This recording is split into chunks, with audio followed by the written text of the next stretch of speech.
네, 우리 하나님 말씀 오늘을 요한복음 12장 말씀 같이 먼저 보시겠습니다. 요한복음 12장 23절부터 26절까지 말씀 읽겠습니다. 시작.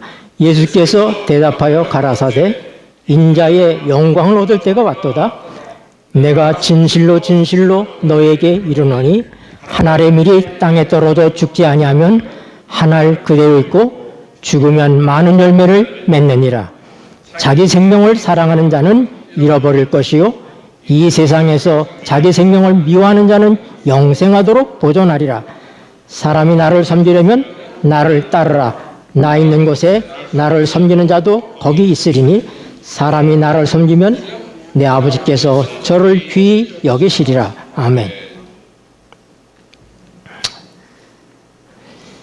네, 예수님께서 영광을 얻을 때가 왔다 그렇게 말씀하셨는데,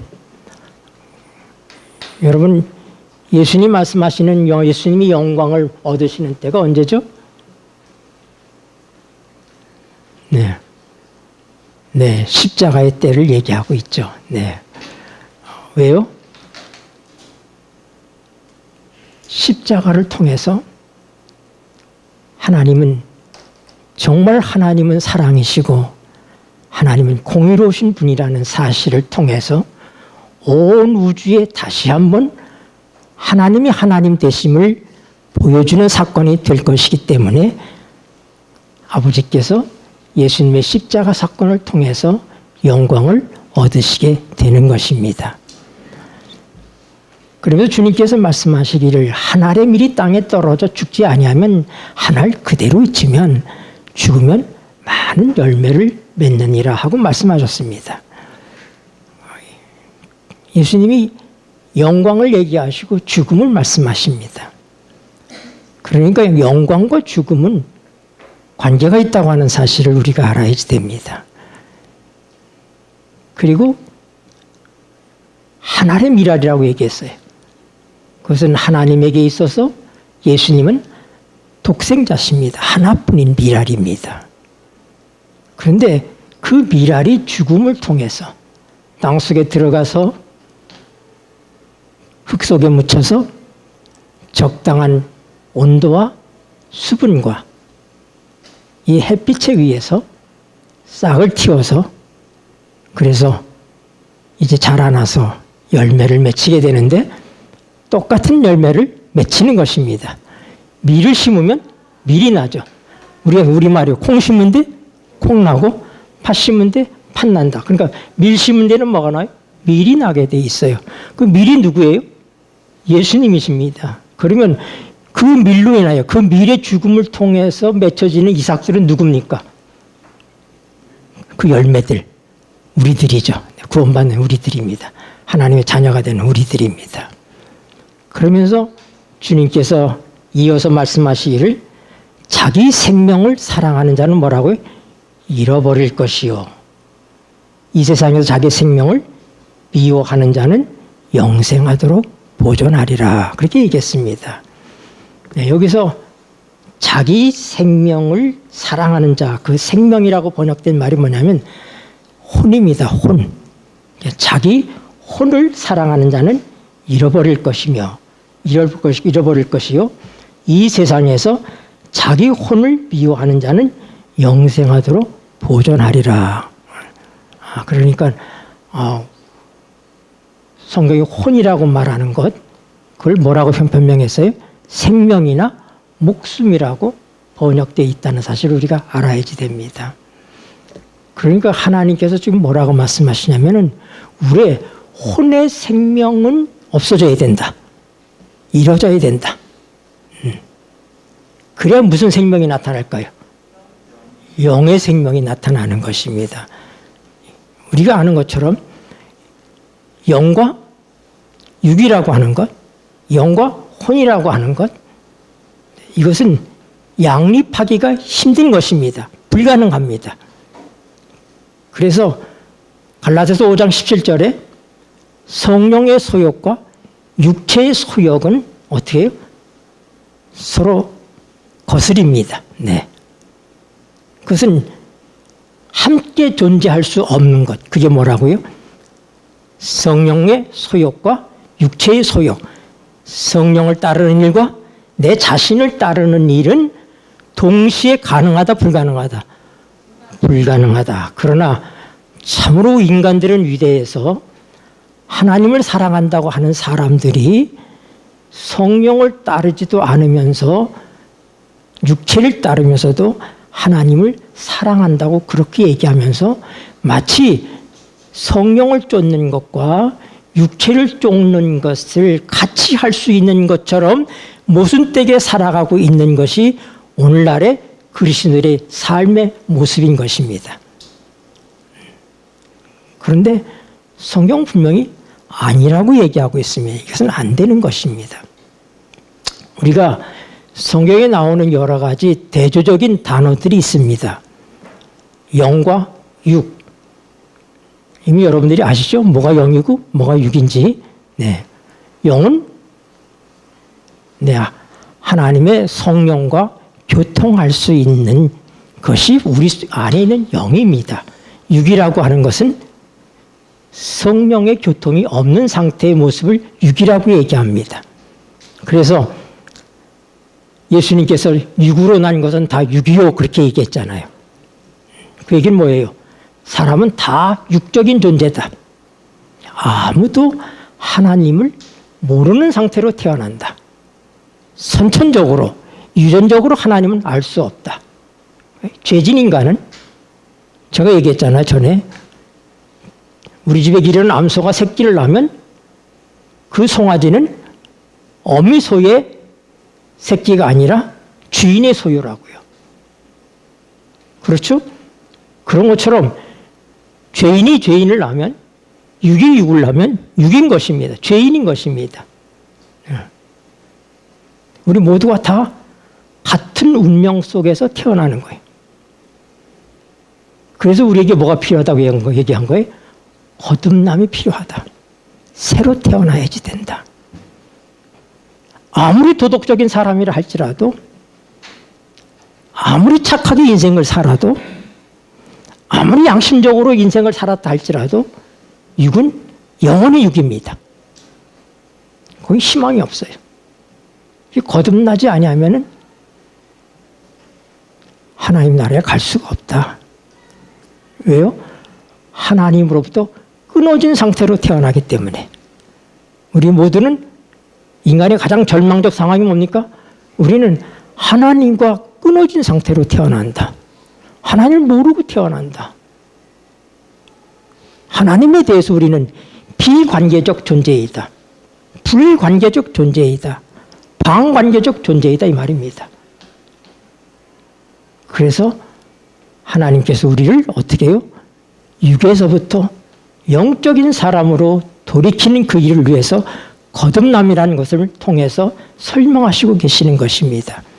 근데 그 거듭남은 이미 우리가 공부한 것처럼 물과 성령으로 거듭난다. 예수님께서 분명하게 말씀하셨어요. 사람이 어떻게 거듭난다? 물과 성령으로 거듭난다. 근데 성령은 어떻다? 보이지 않는다. 바람처럼 역사한다. 바람이 존재하지 않느냐? 성령이 눈에 보이지 않지만은 바람처럼 너희 속에 역사한다. 그런데 혼자 역사하시는 것이 아니라 물과 함께 역사하신다. 그래서 물이 뭐냐? 우리가 이미 공부한 것처럼 물은 사람들이 침례라고 얘기를 해요. 뭐 틀린 얘기는 아니겠지만은 그러나 거듭나는 성령이 함께 역사하는 이 물은 하나님의 말씀인 것입니다. 그래서 에베소서 5장 26절에 보면은 물로 씻어 말씀으로 깨끗하게 하사 해서 물과 말씀을 동격으로 보았어요. 물로 씻는 것처럼 말씀도 우리를 씻는다 이 말입니다. 그러니까 물과 말씀은 같은 것으로 설명하고 있구나. 베드로전서 1장 23절에 보면은 우리가 거듭나는 것은 썩어질 씨로 된 것이 아니라 썩지 아니할 씨, 영원히 살아있는 하나님의 말씀으로 되었다고 얘기합니다. 그러니까 뭘로 거듭난다고요? 말씀으로 거듭난다 이 말입니다. 그런데 분명히 우리가 알아야 될 것은 거듭남은 말씀만으로도 거듭나지 않습니다. 성령만으로도 거듭나지 않습니다. 말씀과 성령으로 거듭납니다. 왜냐하면 성령님은 말씀이 하나님이시기 때문에 그렇습니다. 말씀을 통해서만 역사하시기 때문에 그렇습니다. 성령은 분명한 삼위일체 가운데 한 분이 하나님이시지만은 그러나 그분이 역사하시는 것은 우리 예수님의 말씀을 통해서만 역사하십니다. 그는 자유로 말하지 않는다고 말씀하셨습니다. 그렇기 때문에 말씀의 역사가 있는 곳에 성령의 역사가 있고 성령의 역사가 있는데 말씀이 있다 이 말입니다. 그래서 영과 육이라는 것이 있다. 이게 가장 기본적인 것입니다. 여러분들이 이 용어에 대한 이해가 없으면 성경을 봐도 이해가 없습니다. 무슨 얘기인지를 모르는 거예요, 사실상. 그러면 하나님은 영이시기 때문에 우리가 하나님의 말씀을 들을 때 하나님의 성령이 우리의 역사하면서 하나님 얘기를 들어도 이해도 못하고 깨닫지도 못하고 재미도 없고 상관도 없던 사람이 하나님의 성령이 마치 전기불에 스위치를 올리면 불이 탁 들어오는 것처럼 생명의 스파크가 팍 일어나면서 깨달음이 옵니다. 이렇구나 하는 그런 깨달음. 그 깨달음을 통해서 어떻게 돼? 우리의 거듭남이 일어나기 시작하는 거예요. 뭐가 시작된다고요? 하나님의 성령과 교통이 시작되는 거예요. 하나님의 말씀을 이해할 수 있고 하나님의 말씀을 깨달을 수 있는 영적인 그런 지혜가 우리 속에 오는 것입니다. 이게 거듭난 사람의 삶 속에서 시작되는 일들입니다. 그래서 이 하나님의 성령이 역사하는 사람은 이 사람 가운데 가장 깊숙한 곳인 영을 타치합니다. 우리 지난 시간에 공부한 것처럼 뜰과 성소와 지성소는 가장 깊은 곳입니다. 그 지성소 깊은 곳에 하나님이 계십니다. 사람의 대속자일 날 대제사장이 그 지성소에 가서 하나님을 만나는 것처럼 하나님의 성령님께서 어떻게 우리의 깊은 곳 영을 타치하신다 이 말입니다. 그러면 여기서 이걸로 되는 거냐? 아닌 거예요. 사람은 영과 혼과 몸으로 이루어졌다고 성경이 분명히 얘기합니다. 제가 누누이 얘기하지만은 영은 이런 거야, 혼은 이런 거야, 몸은 이런 거야. 우리 이렇게 정확하게 말하기 힘듭니다. 그건 분리되지도 않습니다. 그러나 분명히 우리에게 영과 혼과 몸이 있습니다. 영과 혼과 몸이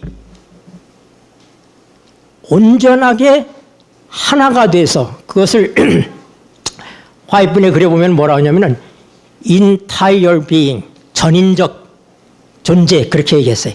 entire being. 영과 혼과 몸이 온전해진 사람을 그것을 전인적인 존재 그렇게 얘기합니다. 그러면서 그것은 우리의 영과 혼과 몸의 거룩을 의미한다. 인간이 거룩함을 보존하는데 영만 거룩해서 되는 게 아닙니다. 혼도 거룩해야 되고 몸도 거룩해야지 돼. 그래야 거룩한 거예요. 여러분 성경에 보면은 우리의 물건 가운데 어느 한쪽이 오염이 되거나 문제가 되면 그 물건을 빨거나 버리도록 했습니다. 여러분 우리가 과일이 한쪽이 썩으면 도려내고 먹지만 좀 찝찝하지 않습니까 사실? 예? 그걸 놔두면 어떻게 돼요? 다 같이 썩어버리죠. 네. 그렇기 때문에 영만 깨끗해지고 영만 거룩해가지고는 거룩하다고 할 수가 없어요. 그래서 데살로니가서 5장 23절에 우리 주 예수 그리스도 강림하실 때 너희 온 영과 혼과 몸이 온전히 거룩하게 되기를 원하노라 하고 얘기하고 있는 것입니다. 그러니까 성경이 얘기하는 거룩이라고 하는 것은 영과 혼과 몸의 거룩이에요. 영만의 거룩이 아닙니다. 혼만의 거룩이 아닙니다. 몸의 거룩이 아닙니다. 이 전인적인 거룩이에요. 그래서 예수님 십자가가 위대한 것이 뭐냐면 예수님이 십자가에 달려 돌아가실 때에 당시의 성소와 지성소를 가로막고 있던 휘장이 위부터 아래까지 정확하게 잘라졌습니다. 그냥 조금 찢어진 것이 아니라 둘로 갈라졌다고 얘기했어요. 그래서 어떻게 됐어요? 지성소에 계신 하나님은 지성소에 계시고 성소에는 하나님의 빛을 볼 수가 없습니다. 하나님의 영광의 빛이 드러나지 않습니다. 그런데 예수님이 십자가에 못 박혀서 그 육체가 찢어지는 순간에 그 휘장이 찢어졌는데 휘장은 그의 육체라고 얘기하고 있습니다. 예수님의 육체가 곧 그 휘장이 찢어짐을 통해서 어떻게 했어요? 지성소는 영이라고 했지. 지성소 영 안에 있던 하나님의 빛이, 하나님의 영광의 빛이 어떻게 해요? 하나님의 거룩함이 성소를 뚫고 나오게 됐다 이 말이다. 휘장에 막혀 있었다 이 말입니다. 그런데 예수님 십자가가 휘장을 찢으니까 휘장 가운데로 낸 새롭고 산 길이라는 의미를 우리가 지금 계속 공부하고 있는 거예요. 지금. 휘장이 찢어짐으로 지성소에 있는 하나님의 영광의 빛이 우리 영 안에 와 계시는 하나님의 성령님께서 이제 어떻게 성소는 혼을 얘기한단 말입니다. 유물을 공부한 것처럼 우리의 혼이에요. 우리의 자아다 이 말입니다. 자, 혼이라고 얘기할 때 그 혼 뭐예요? 혼은 우리 자신을 얘기하는 거예요. 하나님께서 흙으로 사람을, 우리의 몸을 만드셨어요. 그리고 하나님의 생기가 우리에게 왔습니다. 하나님의 영이 우리에게 왔어요. 영이 오니까 뭐예요? 하고 아담이 깨어났어요. 깨고 나니까 자기가 아담인 걸 알았어요. 왜요? 그게 혼이에요. 여러분은 제가 오래전에 뉴욕을 가서 막 걷고 있는데 다 쏠라쏠라 얘기하니까 귀에 하나도 안 들어오는데 무슨 얘기가 하나 귀에 싹 들어오더라고. 보니까 한국 사람이 얘기하는 얘기는 귀에 얼른 들어오더라고요. 그 많은 사람 가운데서도 한국 사람끼리 얘기하고 가는 그 소리가 내 귀에 쏙 들어오는 거예요. 네? 여러분 통한다는 게 바로 그런 거예요. 네. 그래서 하나님과 우리의 영이 거듭난 영이, 하나님은 영이시기 때문에 영은 영끼리 통한다 이 말입니다. 전기가 통하는 물체에만 통하는 것처럼 우리는 영적인 부도체였는데 영이 통하지 않는 전기를 주면 플라스틱이나 나무나 돌 같은 존재였는데 철사가 됐다 이 말입니다. 철판이 되었어요. 전기가 통하는. 그게 거듭남이에요. 그런데 그 거듭남은 거기서 멈추는 게 아니라 어떻게 돼야 돼? 우리의 자아, 가장 비대해 있는 거. 인간이 범죄한 다음에 하나님의 성령이 거두어져 가고 우리의 영이 마비돼 버려서 죽어버렸어요. 그럼 모든 사람은 하나님 없는 것처럼 인생을 살아갑니다. 여러분 주위에 하나님 찾지 않고 사는 사람들 얼마나 많습니까? 너무나 많죠. 그들의 영이 다 죽어 있는 사람들이에요. 영이 활동하지 않습니다. 그러나 그들은 다 살아서 움직이고 할 거 다 하잖아요, 사실상. 네. 그래서 이제 하나님 백성은 누구냐면 거듭난 사람이 하나님 백성이. 거듭난 사람은 뭐냐면 하나님의 성령과 교통하는 사람이, 성령과 통하는 사람입니다. 나는 오늘 여러분들이 하나님의 말씀을 들을 때 하나님의 성령님께서 여러분의 심정속을 타치해 주시기를 바랍니다. 그걸 지식적으로 이해하는 것이 아니라 여러분 전기가 살짝 통하는 게 아니라 전기 코드를 꽂으면 계속 흐르는 것처럼 그렇게 지속적으로 하나님과 교통이 이루어져야 되는 거예요. 근데 많은 그리스도인들은 맨날 자기 삶의 영적 삶의 스위치를 껐다 켰다 껐다 켰다 껐다 켰다 이럽니다. 하나님과 통하다가 끊어놓고 하나님 통하다가 끊어놓고 필요하면은 하나님 찾고 필요 없으면 어떻게 스위치 꺼버리고 전혀 안 통하는 거예요. 그래서 우리가 지속적으로 하나님과 교통하는 삶을 우리가 살 때 어떻게 돼요? 우리의 혼에 대한 변화가 일어날 수 있습니다. 왜 성경에 보면 이 거듭난 사람에게는 두 사람이 존재합니다. 내가 거듭나기 전에는 한 사람만 있었어요. 그 사람은 우리는 무슨 사람이냐면 겉사람이라고 얘기해요. 겉사람. 네, 겉사람. 겉사람이 있으면 또 무슨 사람도 있어요? 속사람도 있잖아요. 그렇죠? 네. 그래서, 성경에 겉사람과 속사람이 있다. 이걸 뭐와 같으냐면은, 아까 우리가 미랄을 얘기했잖아요, 미랄. 미랄이라고 하는 것은 그 생명이 미랄의 딱딱한 껍데기 속에 있으니까 부드러운 속에 있습니까?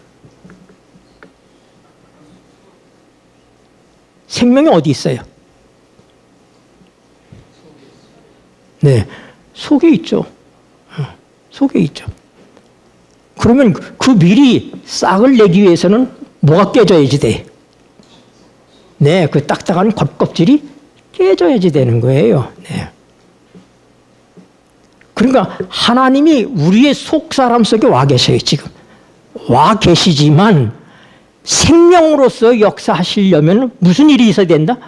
우리의 겉사람을 깨트리고 나와야지 된다, 이 말입니다. 네. 여러분, 하나님의 지성소가 성소에 의해서 둘려 있어요. 성소에 의해서 막혀요. 지성소가 하려면 성소를 통과해야 되잖아요. 그렇죠? 그러니까 하나님의 지성소의 외곽은 성소입니다. 성소의 외곽은 뜰입니다. 그럼 지금 하나님의 생명이 지성소에 있는 것처럼 씨앗의 이 알맹이 속에 들어있어요, 지금. 여기까지 하나님의 십자가 역사가 강력하기 때문에 그것을 뚫고 이 생명이 여기 와 있어요, 지금. 그 하나님의 생명을 우리가 경험하게 됐습니다. 경험하게 됐지만 그 생명이 활동을 해서 열매를 맺히기 위해서는 어떻게 돼요? 그대로 있어서는 안 되는 거예요. 어떻게 돼요? 죽음의 경험이 필요한 것입니다. 깨져야 된다, 이 말입니다. 제 씨가 죽어야 돼. 깨트려져야 돼. 깨진다고 하는 것은 편한 것이 아닙니다. 불편합니다. 어렵습니다. 고통스럽습니다. 그러나 하나님께서 우리를 깨트리시는 일을 하시고 계시다는 사실을 알아야지 돼요. 성경에는 하나님의 성령이 어떤 사람을 타치하느냐. 우리가 잘 아는 에베소서 3장 16절 보세요. 에베소서 3장 16절.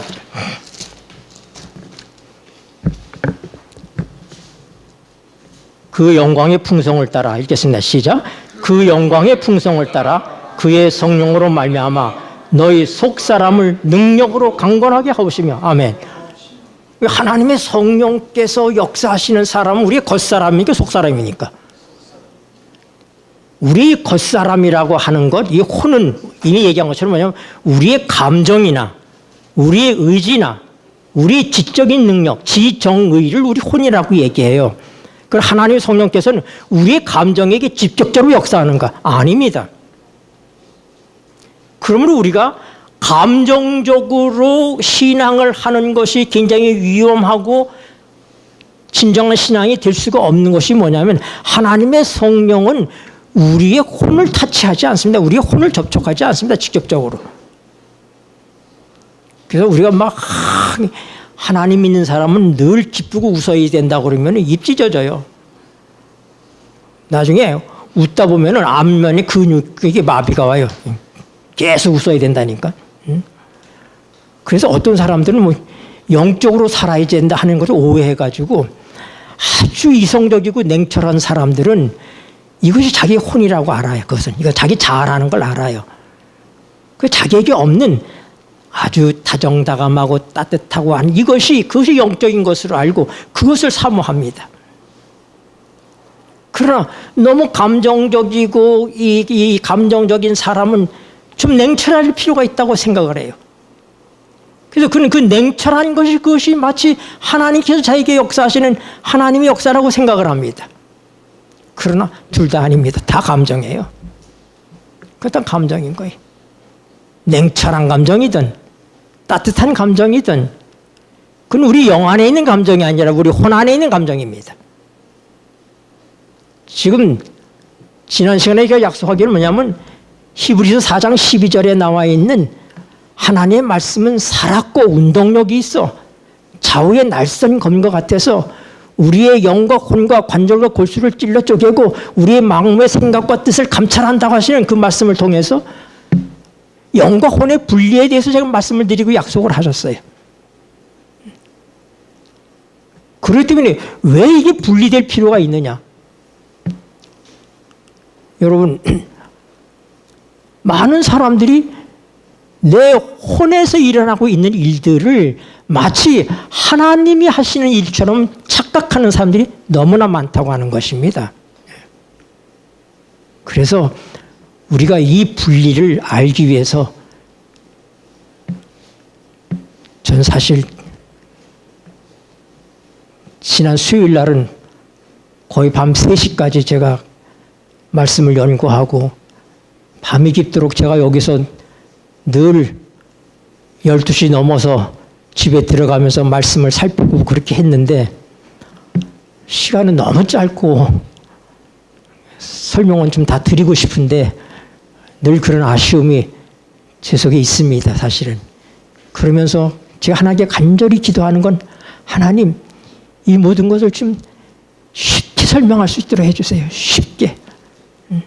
잘 깨달을 수 있도록 좀 설명할 수 있도록 해주세요. 그런데 여러분, 우리 하나님의 성령이 역사하시는 사람은 겉사람, 속사람. 속사람. 네. 그럼 그 속사람은 혼의 영이에요. 로마서 8장 16절 보세요. 로마서 8장 16절. 말씀으로 확인해서 여러분 마음에 담아두셔야지 됩니다. 로마서 8장 16절. 우리 늘 보았던 말씀들이에요.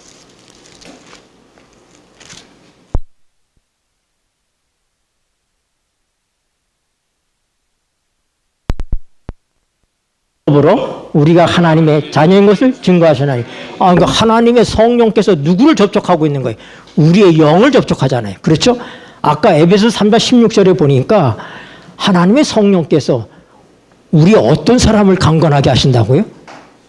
겉사람이 속사람이요. 속사람이요. 그러니까 이 속사람이라고 성경이 표현하고 있는 것이 우리의 영이구나 하는 것을 알아야지 되는 거예요. 그러니까. 그리고 겉사람이라고 하는 거. 겉사람은 고린도후서 4장 보세요. 고린도후서 4장 16절. 그러므로 우리가 읽겠습니다. 시작. 그러므로 우리가 낙심하지 않으니 겉사람은 후피하나 우리의 속은 날로 새롭도다. 네, 우리 겉사람이 있잖아요. 이 겉사람은 점점 나이가 들수록 늙어가고 그 다음에 쇠퇴해가는 그런 사람은 우리 겉사람이에요. 우리가 죽어가잖아요. 혼은 죽어간다 이 말입니다. 하나님께서 우리에게 푸시케를 주셨어요. 푸시케. 네. 그 푸시케가 혼이에요. 근데 하나님께서 우리에게 거듭날 때는 뭘 주셨느냐? 영의 생명, 조회를 주셨어요. 그 조회는 죽지 않는 생명이에요. 영원한 생명, 하나님이 갖고 있는 생명이에요. 그 예수님께서 십자가에 달려 돌아가실 때 그 조회는, 하나님이 주셨던 그 조회는 아버지에게 의탁한다고 그랬어요. 하나님께로 갑니다. 우리도 마찬가지예요. 그게 낙원에 가는 게 아니라 생명이신 하나님께서 거두어 계시다가 다시 우리에게 주시는 것입니다. 그것은. 푸스케는 없어지는 거예요. 그 생명도 하나님이 주신 거예요. 왜냐하면 생명이라는 것 자체가 하나님만 갖고 계신 거예요. 저 풀리파리 속에 들어있는, 저 나뭇잎 속에 있는 그 생명도 하나님이 주신 생명이에요. 이건 아무한테서도 오지 않고 하나님한테서 온 것입니다. 하나님만 생명이시니까.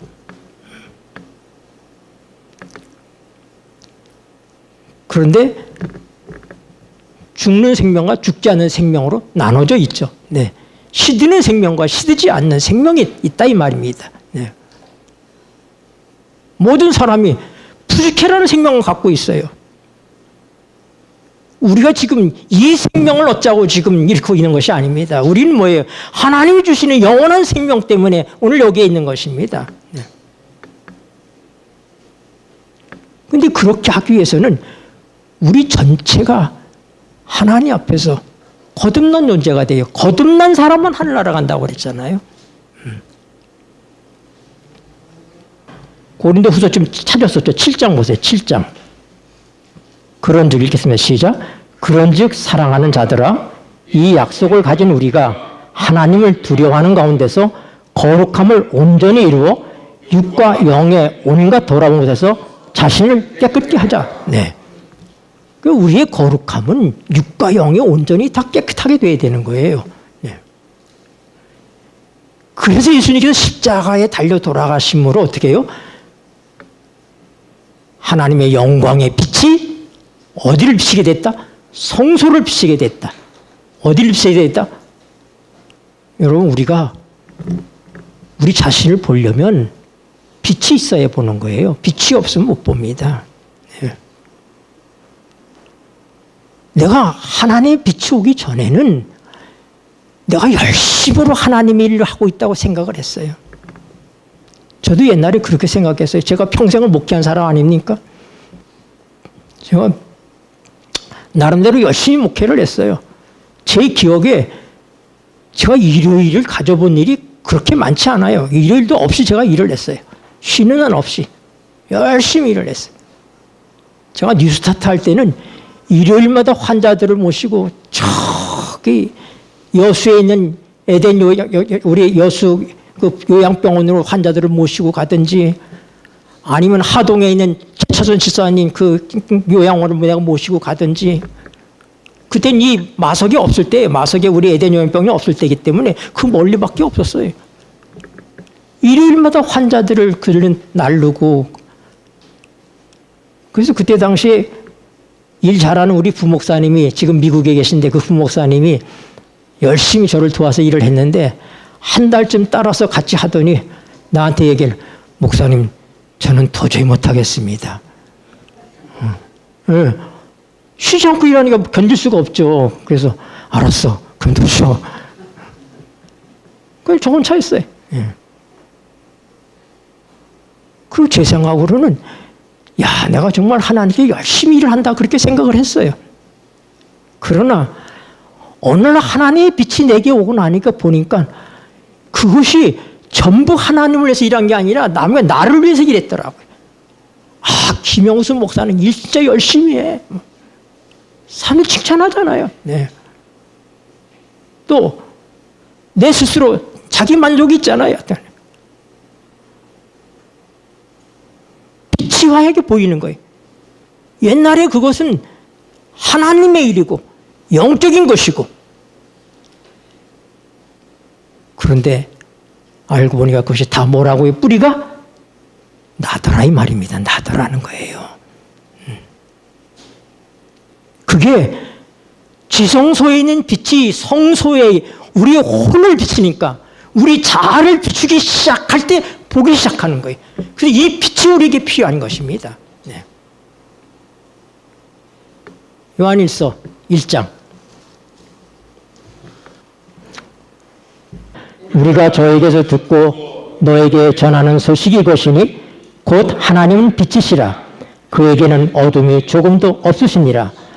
만일 우리가 하나님과 사귐이 있다 하고 어두운 가운데 행하면 거짓말하고 진리를 행치 아니함이거니와, 저가 빛 가운데 계신 것 같이 우리도 빛 가운데 행하면 우리가 서로 사귐이 있고 그 아들 예수의 피가 우리를 모든 죄에서 깨끗하게 하실 것이요, 만일 우리가 죄 없다 하면 스스로 속이고 또 진리가 우리 속에 있지 아니할 것이요, 만일 우리가 우리 죄를 자백하면 저는 미쁘시고 의로사 우리 죄를 사하시며 모든 불의에서 우리를 깨끗게 하실 것이요.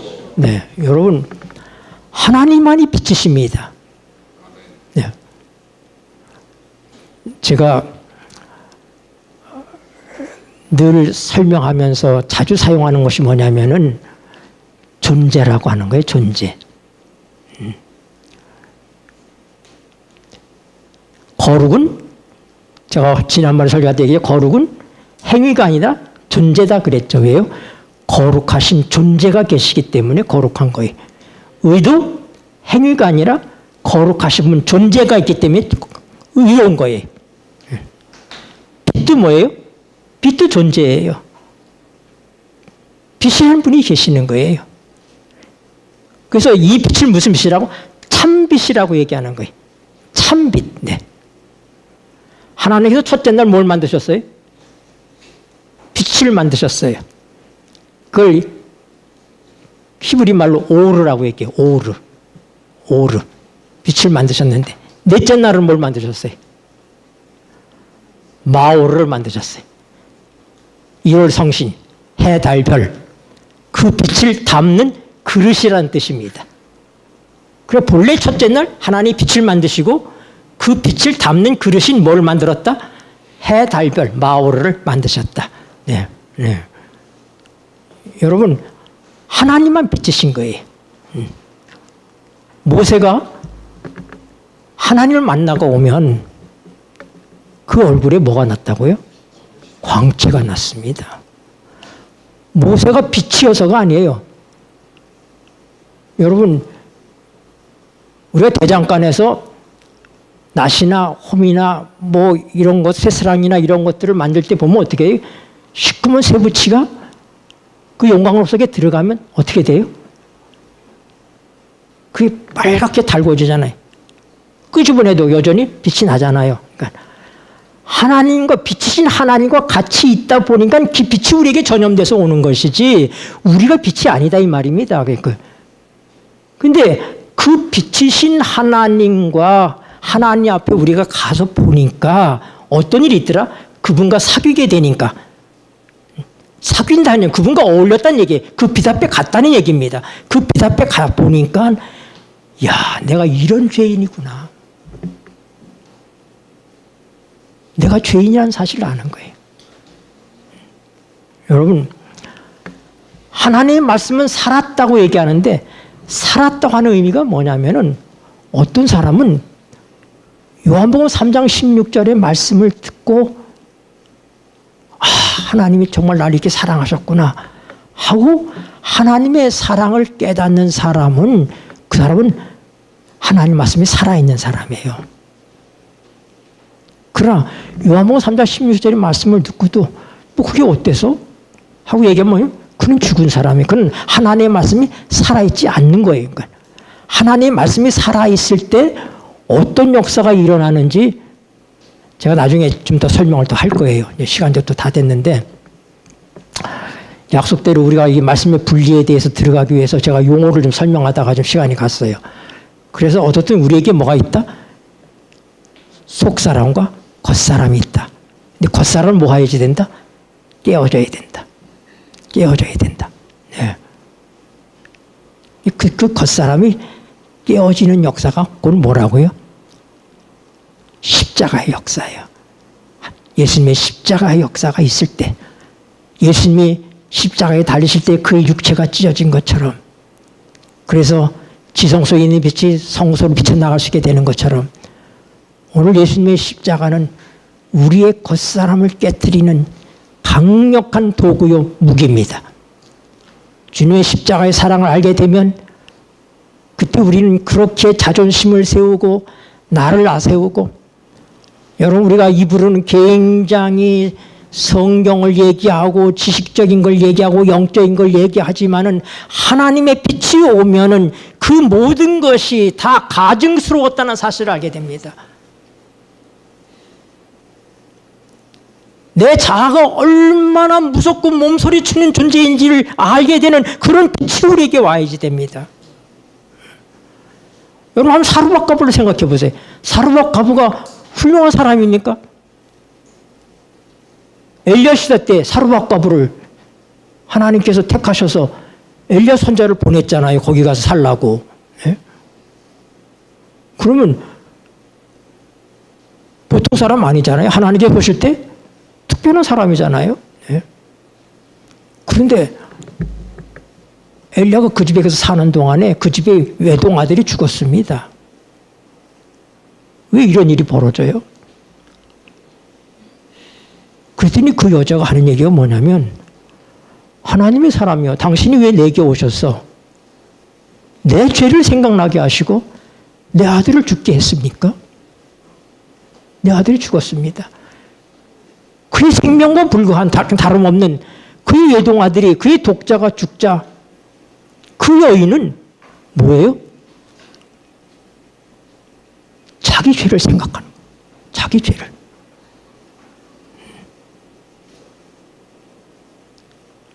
그랬더니 엘리야가 그 아이를 달라고 그래서 그를 데리고 가서 그의 몸에 자기의 몸을 맞추면서 그 아이를 살려냅니다. 그래서 그 여자가 하는 얘기가 뭐예요? 하나님의 사람이요. 이제야 내가 당신이 정말 하나님의 사람이고 당신이 입에 있는 말씀이 하나님의 말씀이라는 사실을 이제 내가 깨달았습니다.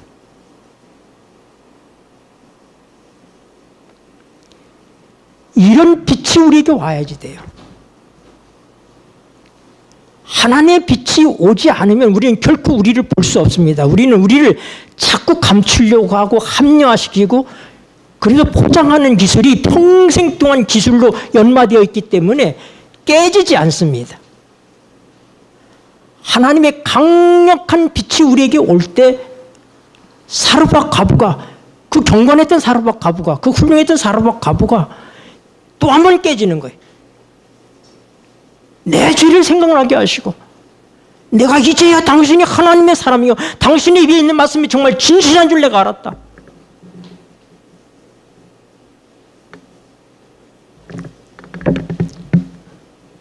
그래서 우리의 구원은 빛과 관련이 있어요. 빛이 없으면 구원받지 못합니다. 그리고 이 빛을 보고 우리 모두가 다 깨닫고 깨달아요. 그래서 어떻게 했어요? 그 빛 가운데 가니까 내가 옛날에 얘기했죠. 어떤 집사님이 36에 혼자 돼서 아들 셋을 기르고 진짜 대단한 그런 분이고 아주 재혼도 안 하고 말입니다. 아주 평생 수절하면서 그렇게 사신 분이라 프라이드가 굉장히 높은 분이었는데 그분이 하나님의 빛을 보고 거듭났습니다. 거듭난 다음에 그가 저한테 고백하길 목사님 내가 나를 보니까 내가 깨보송이 같아. 희금자 검정깨 있죠. 검정깨 깨보송이. 내 죄가 나는 내가 대단한 줄 알았다 이거예요. 나는 평생 수절하고 재혼 안 하고 아이들 잘 키우고 교회 열심히 하고 괜찮은 존재인 줄 알았는데 하나님의 빛이 임하니까 내가 희금자깨 같은 끼금자깨 보송이 같은 존재가 된 것 같다. 그러면서 그때 제가 40대예요. 젊을 때입니다. 저한테 얘기하기를 목사님 내가 마음으로다가 얼마나 많은 죄를 지었겠어요.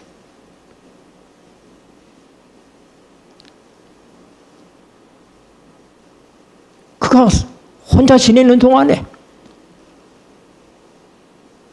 제가 뭐 그 얘기를 다 할 수는 없어요. 그럼 그분 나한테 다 얘기를 하시더라고요. 목사님 내가 사실 행동으로는 내가 뭐 깨끗하게 살았지만은 제가 얼마나 많은 그런 생각으로 죄를 지었는지 하나님의 빛이 내게 오니까 하나님 앞에 고개를 들 수 없는 깨보송이 같은 자기 죄가 생각난다. 이런 경험이 없이는 우리가 거듭나는 체험을 우리의 혼이 깨끗해지는 경험을 가질 수 없다고 하는 것입니다. 다음 시간에 계속해서 이 말씀의 분리와 연관돼서 우리가 이 혼을 깨끗하게 하는 하나님의 역사가 어떻게 나타나는지를 우리가 더 좀 공부할 겁니다. 매우 심각한, 제가 아주 매우 심각하고 적나라한 얘기들을 함께 나눌 것입니다. 여러분들이 스스로를 숨고 감추지 마시고 하나님의 빛 앞에 드러나는 존재가 되시길 바랍니다. 그리고 우리의 자아가 완전히 깨어져야 하나님의 생명이 우리를 뚫고 나와서 열매를 맺습니다. 하나님이 기대하는 것은 열매십니다. 열매 있는 삶을 우리가 살기 위해서는 어떻게 해야 된다고요? 죽는 경험이 필요합니다. 네, 기도하시겠습니다. 고마우신 하늘아버지, 빛이신 아버지 앞에 숨지 않게 하시고 빛 앞에 나와서 우리 자신을 솔직하게 볼 수 있도록 도와주셔서 그동안 내가 영적이라고 생각하고 하나님의 뜻이라고 생각하고 하나님을 위하는 것이라고 했던 내 모든 생각과 동기와 내 행동들이 다 나를 사랑해서 한 것들, 자아중심적이었던 것이라는 사실을 통렬하게 깨달을 수 있도록 도와주시고 정말로 죽는 것 같은 통해하는 심령의 회개가 우리 속에 있게 하여 주시옵소서. 예수님의 이름으로 기도드립니다. 아멘.